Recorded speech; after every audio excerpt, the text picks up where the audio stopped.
Oprah or Kim? Who's more powerful in America today? In a country where fame is currency and influence can be more valuable than money, two women stand out as absolute icons of power, each in her own way. On one side, Oprah Winfrey, the woman who rose from extreme poverty to become one of the world's most respected voices. On the other, Kim Kardashian, the woman who redefined what it means to be a celebrity in the digital age and turned exposure into a multi-billion-dollar empire. But the real question is, who holds more power today? At first glance, this comparison might seem unfair. Oprah, born in 1954, symbolizes an era of traditional television and authority. Kim, born in 1980, is a product of the internet and image culture. They're from different generations, with completely different journeys, yet both have become synonymous with success, influence, and power, each shaping American culture in her own way.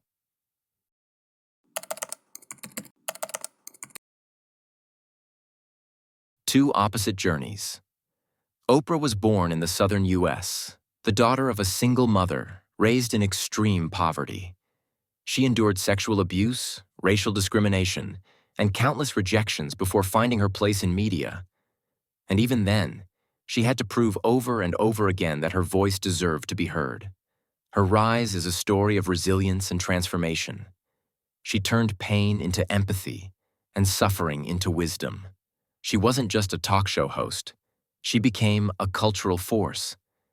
Kim, meanwhile, grew up in Los Angeles, surrounded by wealth and celebrities. Her father, Robert Kardashian, gained fame as O.J. Simpson's defense lawyer. She already had connections, but it was a leaked intimate video in 2007 that catapulted her to global fame. And while many believed her career would end there, she did the opposite. She turned controversy into opportunity. With the launch of Keeping Up with the Kardashians, Kim took control of her own story and never let go. Oprah is more than just a TV personality.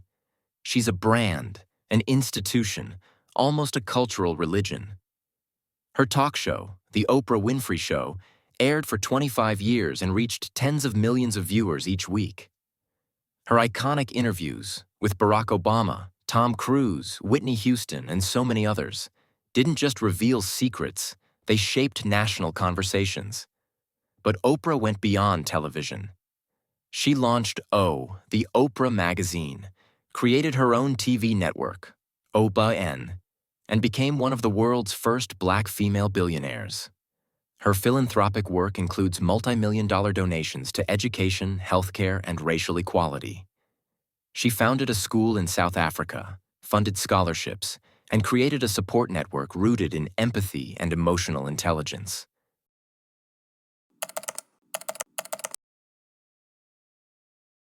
Kim may not have the same intellectual or philanthropic appeal as Oprah, but her brand of power is just as impressive. She turned exposure into a product. Every Instagram post is a calculated move. Every public appearance is a strategy. She monetized her image. Her shapewear and loungewear brand, Skims, is now worth billions. She's launched fragrances, cosmetics, and high-fashion partnerships. But Kim didn't stop there. She surprised many by diving into criminal justice reform.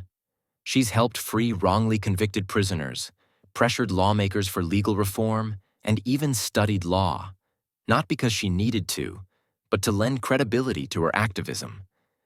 And perhaps most surprisingly, she gained real political traction, even at the White House.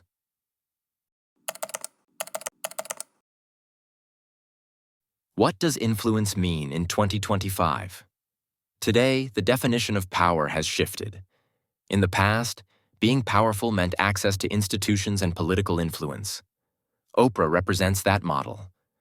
But in 2025, attention, engagement, and virality are the new currencies. Kim is the master of this game. Oprah speaks to the heart and mind. Kim speaks to the eyes and desires. Oprah offers depth. Kim offers visual identity.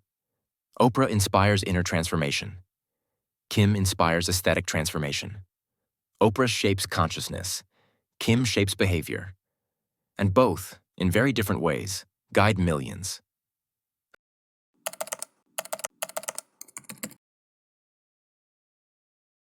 That's a core question. Oprah was a beacon for entire generations. Black women, poor women, women who wanted to overcome adversity. Oprah was a symbol of possibility. She gave them something rare, an empathetic voice that listened without judgment and empowered at the same time. Kim, on the other hand, represents female ownership over body, image, and sexuality. She normalized cosmetic surgery, turned the body into a source of power rather than shame. She showed that a woman can be sexy, a businesswoman, a mother, and an activist, all at once, unapologetically. The tone is the difference. Oprah inspires with grace and depth. Kim inspires with boldness and freedom.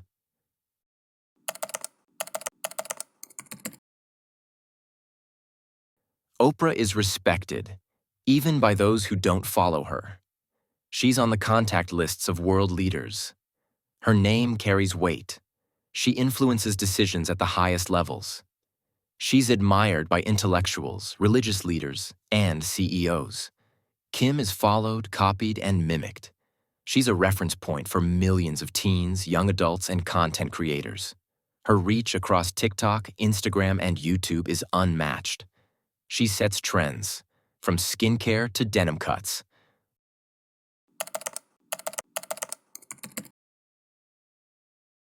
Financially, both are billionaires, though Oprah still has a higher net worth, estimated at around $2.5 billion, while Kim is around $1.7 billion, according to recent reports. But Kim moves fast consumer markets. Her products sell out in minutes. Her campaigns become trends overnight. Oprah's wealth is rooted in media, entertainment, and equity. Kim thrives on fast, direct, and massive consumption. Old money versus new money, investment versus hype, and both models work. Oprah is forever. Kim is now. But what about tomorrow? Oprah stands for lasting power. Even if she's not in the spotlight daily, her name is spoken with reverence. She's in books, documentaries, and classrooms. Her legacy is steady and undeniable.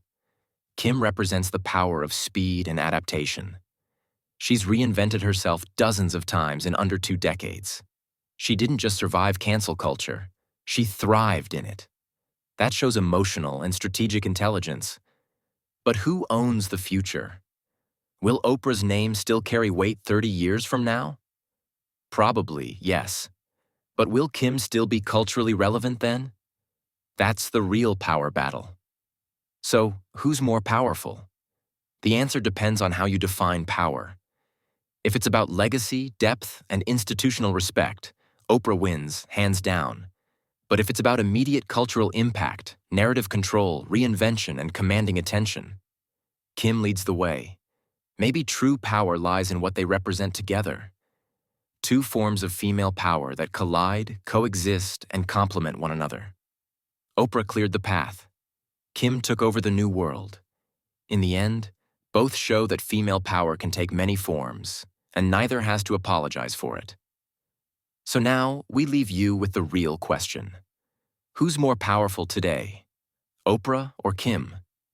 And more importantly, who's shaping the world you live in?